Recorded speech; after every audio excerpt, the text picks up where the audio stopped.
Baik, terima kasih yang sudah maju ke depan.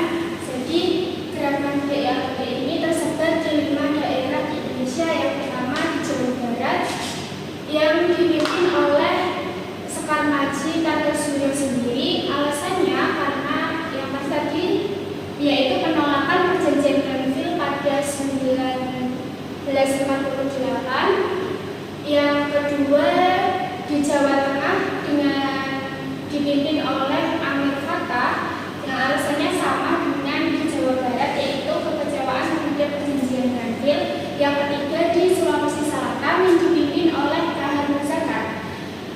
Alasan pemberontakannya adalah karena mereka kecewa karena pasukannya tidak seluruhnya diterima menjadi bagian dari TNI.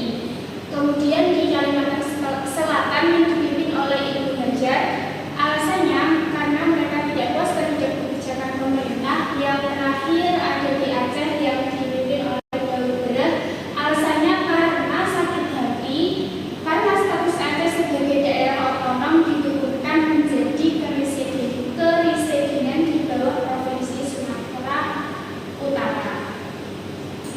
Nah, karena melihat gerakan DITI yang semakin luas, pemerintah ini ingin membuat jalan damai atau musyawarah agar pemberontakannya itu dihentikan. Tetapi karena tidak ada hasil dari musyawarah tersebut